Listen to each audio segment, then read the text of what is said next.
Second numerical, ए और B, इनके बीच में एक स्टील की वायर फर्मली सख्ती से क्लैंप हुई है। वायर की जो लेंथ है that is equal to 1 metre और इसका जो डायामीटर है that is equal to 0.8 millimetre. इस पे हम एक ब्लॉक हैंग करेंगे बिल्कुल इसके मिडल में। 1 मीटर का मतलब क्या है, 100 सेंटीमीटर्स। वायर 100 सेंटीमीटर की है, बिल्कुल सेंटर में, यानी 50 सेंटीमीटर इस तरफ रहेगी तार और 50 सेंटीमीटर इस तरफ। बिल्कुल सेंटर में हम एक ब्लॉक हैंग करेंगे और इस ब्लॉक का हमें वेट फाइंड करना है, इसका वेट कितना है। जब एक ब्लॉक आप इस पे अटैच करोगे तो ये जो वायर है ये नीचे की तरफ बेंड हो जाएगी और इसकी जो लेंथ है ये थोड़ी सी इंक्रीज हो जाएगी। अब हमें ये फाइंड करना है इसका मास कितना है, इस ब्लॉक का मास कितना है। अब यहाँ पर आप कंसिडर करो ये हमारे पास था पहला पॉइंट जहाँ से तार लगी हुई है, this is the second point और ये वो मास है जो हमने अटैच किया। जो मिडल पॉइंट है इसको हम ले लेते हैं 50 सेंटीमीटर इस तरफ है ये वायर एंड 50 सेंटीमीटर डी के उस तरफ है। ये जो जब एक्सटेंड हुई नीचे तक तो इसने जो कवर किया, ये जितना इसने डिस्टेंस कवर किया, जितना ये नीचे की तरफ एक्सटेंड हुई that is equal to 1 centimetre. हमें फाइंड करना है how much is the weight of this block. अब अगर हम एक ट्राइंगल कंसिडर करें, ये वाला जो ट्राइंगल है that is equal to ACD, ये वाला पूरा ट्राइंगल इसको हम कंसिडर करते हैं, this is equal to ACD।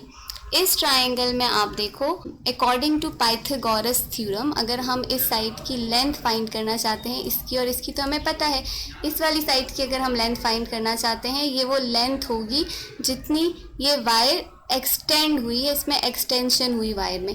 इसकी हम लोग अगर लेंथ फाइंड करना चाहेंगे तो उसके लिए हमारे पास कौन सा फॉर्मूला है, ये पाइथागोरस थ्योरम से हाइपोटेनस का square is equal to perpendicular का स्क्वायर प्लस बेस का स्क्वायर। ठीक है, हाइपोटेनस इज इक्वल टू यहाँ पर AC के इक्वल है, ये लाइन AC है, इसका square is equal to base हमारे पास किसके इक्वल है 50 सेंटीमीटर, इसका स्क्वायर ले लेंगे और perpendicular is equal to 1 centimetre, इसका हम स्क्वायर लेंगे।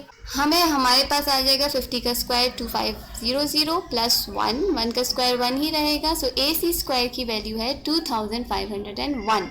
चूँकि हमें स्क्वायर नहीं चाहिए, हमें सिर्फ AC की वैल्यू चाहिए, तो हम दोनों साइड पे अंडर रूट ले लेंगे और हमारे पास AC की वैल्यू आ जाएगी दैट इज इक्वल टू 50.099।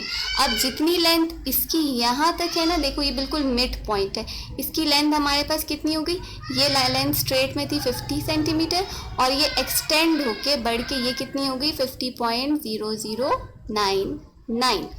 जितनी लेंथ यहाँ की है उतनी ही लेंथ इस लाइन की भी होगी, यानी BC की भी लेंथ इतनी ही होगी और दोनों को जब हम ऐड करेंगे तो हमें पता चल जाएगा इस तार में टोटल एक्सटेंशन कितनी हुई। डायमीटर था हमारे पास 0.8 मिलीमीटर, सेंटीमीटर में कन्वर्ट करेंगे, जिस यूनिट में आप लेकर चल रहे हो सेंटीमीटर में लेकर चल रहे हो तो आप पूरा न्यूमेरिकल के तमाम यूनिट्स को सेंटीमीटर्स में कन्वर्ट करोगे।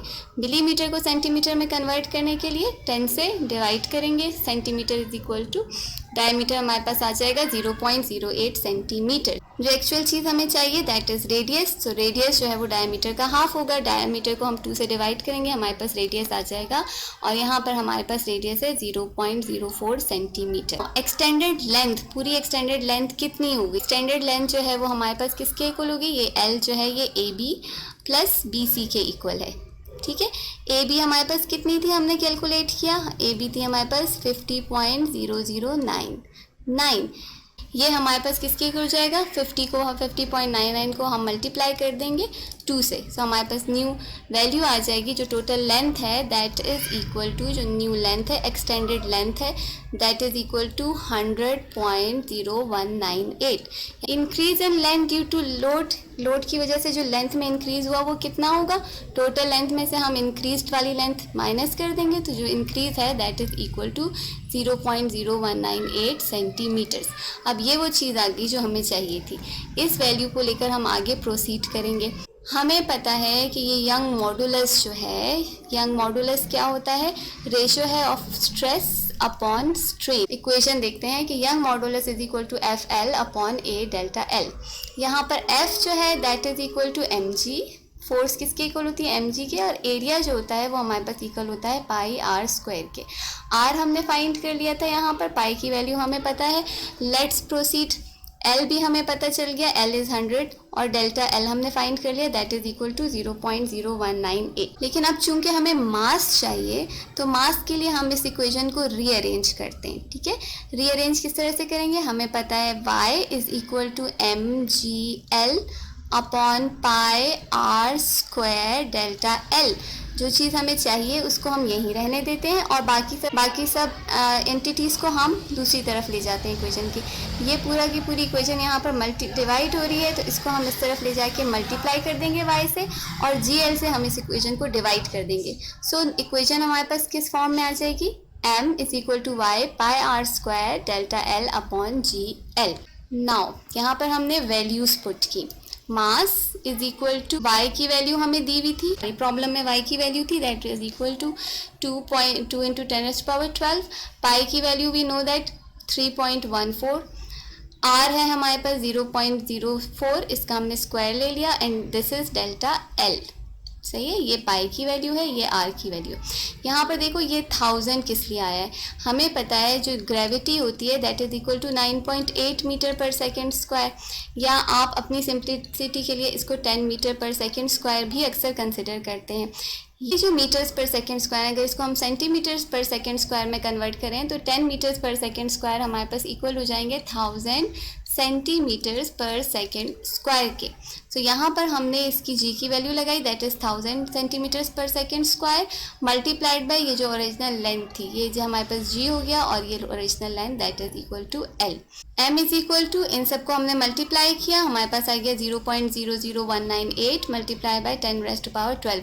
मल्टीप्लाई करने के लिए आप क्या करोगे, पहले 0.04 को मल्टीप्लाई करोगे 0.04 से और फिर जो आपके पास आंसर आएगा उसको आप इन नंबर से मल्टीप्लाई कर दोगे और ये वाला जो फ्रैक्शन है इसको आप एज इट इज़ रहने दोगे जो आप आखिर में लिख रहे हो। नीचे हमने जब इनको मल्टीप्लाई किया तो हमारे पास आ गया 10⁻5। अब चूंकि बेसेस सेम है, ये वाली बेस भी सेम है 10 और ऊपर वाली बेस भी सेम है, तो हम इन नंबर्स को मूव कर सकते हैं। ऐसे नंबर्स जिनकी बेसिस सेम हो लेकिन पावर्स अलग हों उनको हम ऐड या सब्ट्रैक्ट कर सकते हैं। अब ये नीचे के डिविडेंड में ये हमारे पास पॉजिटिव नंबर था इसलिए ये ऊपर जाके न्यूमरेटर में जाके हमारे पास नेगेटिव हो जाएगा। सो 12 में से जब हम 5 माइनस करेंगे हमारे पास आंसर आ जाएगा 10⁻7। पॉइंट को मूव करते हैं 7 डिजिट्स इस तरफ अगर हम मूव करेंगे तो हमारे पास वेट आ जाएगा that will be equal to 1990 grams. ठीक है, ये वाला आंसर भी सही है, इसके आगे आप ग्राम्स लिख सकते हो और अगर आप इसको मज़ीद सिंपल करके आप पेश करना चाहते हो अपना result, so your result will be mass is equal to 1990 grams.